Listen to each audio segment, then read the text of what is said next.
During the Great Depression, which spanned from 1929 to the late 1930s, people across America faced extreme economic hardship. With limited money and scarce resources, they had to get creative with what they ate to survive. Number 1. Mulligan stew. Mulligan stew was a vital dish during the Great Depression, especially among the homeless and transient communities known as hobos. The stew is emblematic of the ingenuity and resourcefulness of people during this time. Unlike other stews that might follow a strict recipe, Mulligan stew was defined by its flexibility and reliance on whatever ingredients could be found or scrounged up.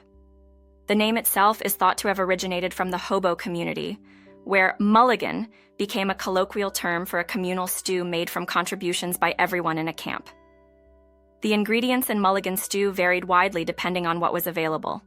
The base was often made up of starchy vegetables like potatoes, which were filling and cheap. Onions were another common ingredient, adding flavor to the mix. Whatever vegetables were in season or available from a garden, local farms, or even wild foraging would be tossed in. These might include carrots, celery, beans, or cabbage.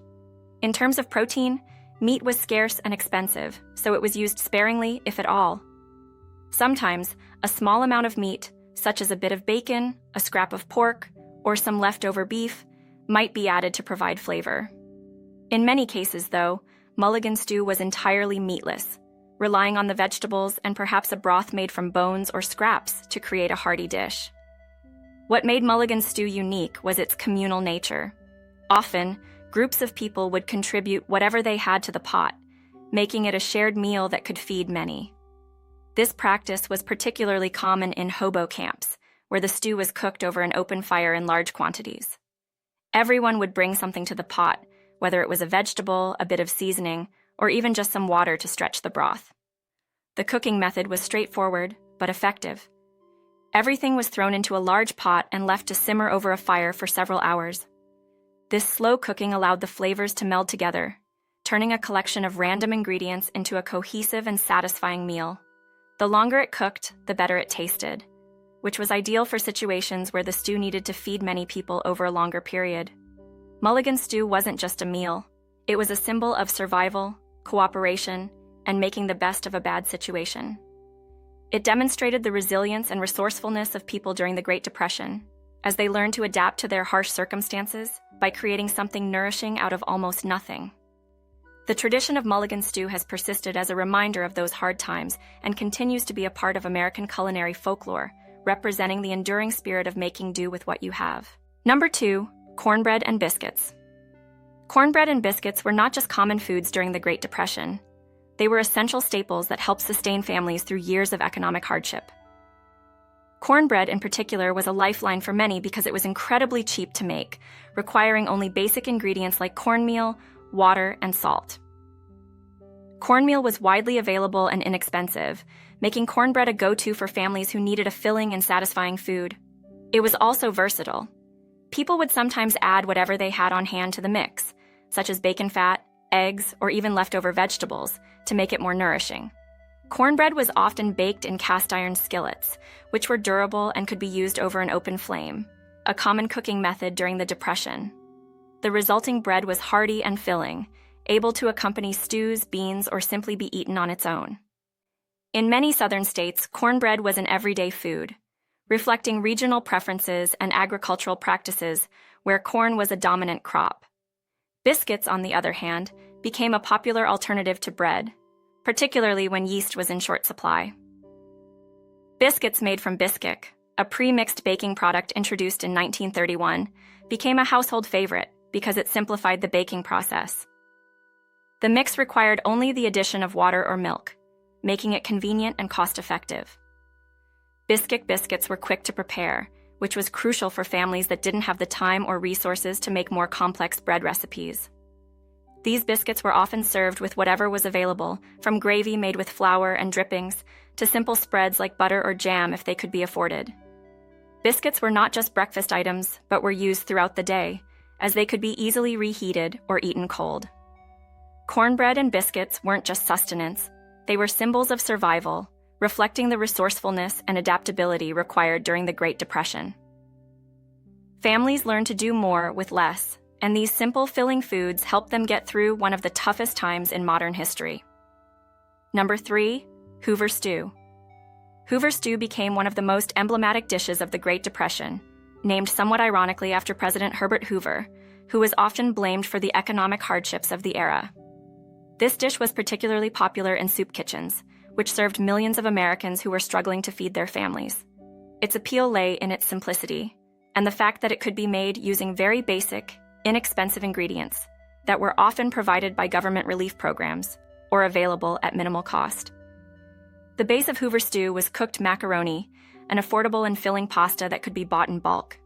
Macaroni was often chosen because it expanded when cooked, making it ideal for feeding large numbers of people with limited resources. Canned tomatoes were then added, providing both flavor and a bit of nutritional value. During the Depression, canned foods were a staple because they were non-perishable and could be stored for long periods without refrigeration, which was crucial at a time when many households did not have access to fresh produce. Hot dogs were the protein component of the stew, though they were typically used sparingly due to their cost. Hot dogs were chosen because they were cheaper than other meats, and their long shelf life made them a practical choice. They were usually sliced thinly to distribute the meat more evenly throughout the stew, giving each serving a bit of protein without requiring large amounts of meat. Canned corn was the final ingredient, adding a bit of sweetness and texture to the dish. Corn was also an inexpensive and widely available vegetable, often included in government food rations. The combination of these ingredients resulted in a dish that was not only economical, but also relatively quick to prepare, making it a practical option for soup kitchens and large families. The method of cooking Hoover stew was straightforward. The macaroni would be boiled until tender, and then the other ingredients, canned tomatoes, sliced hot dogs, and canned corn, would be mixed in and heated through. The result was a hearty, if somewhat bland, meal that could fill stomachs and provide energy, which was the primary concern during the Depression years. Hoover stew reflects the frugality and resourcefulness of the era, illustrating how people made do with what they had. It also highlights the importance of communal cooking in soup kitchens, where large pots of this stew would be prepared to serve many people in need. Despite its simplicity, Hoover stew is remembered as a symbol of survival and resilience during one of America's most challenging periods. Number 4, dandelion greens. Dandelion greens, a food source often overlooked today, played a crucial role during the Great Depression when foraging for wild edibles became a necessity. These greens were readily available, growing in fields, gardens, and even along roadsides, making them an accessible and free source of nutrition during a time when food was scarce. Dandelions, often dismissed as weeds, were valued for their nutritional content. The leaves are rich in vitamins A, C, and K, as well as calcium, iron, and potassium. This made them an important dietary supplement when other vegetables were either too expensive or unavailable. The slightly bitter taste of dandelion greens was often offset by simple dressings made from basic pantry items like vinegar and oil. Vinegar, often homemade or bought cheaply, was mixed with a bit of oil to create a tangy dressing that complemented the greens well. The preparation of dandelion greens was straightforward. The young leaves were preferred because they were less bitter and more tender. These were typically gathered in the spring before the plant flowered. Older leaves, while still edible, were usually cooked to reduce their bitterness. Cooking methods varied, but boiling or sautéing with garlic, onion, or bits of bacon fat were common practices to enhance the flavor.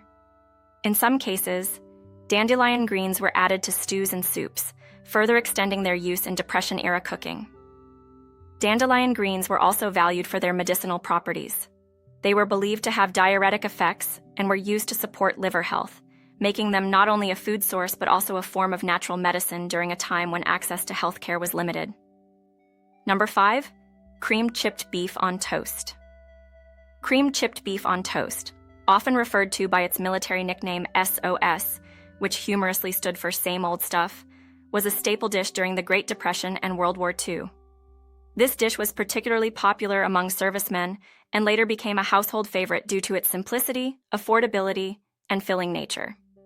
The dish consists of dried or chipped beef, which was an economical choice because it had a long shelf life and could be stored without refrigeration. The beef was typically very salty, which helped to preserve it, but also meant that it needed to be soaked or simmered to reduce the saltiness before use. The beef was served in a white sauce, known as bechamel, which was made from a roux of butter or margarine during times of rationing, flour, and milk. This sauce was essential because it added creaminess and helped to stretch the small amount of beef, making it sufficient to feed more people. The white sauce also balanced the saltiness of the beef, creating a comforting and hearty meal. Once the beef was combined with the sauce, it was poured over slices of toasted bread.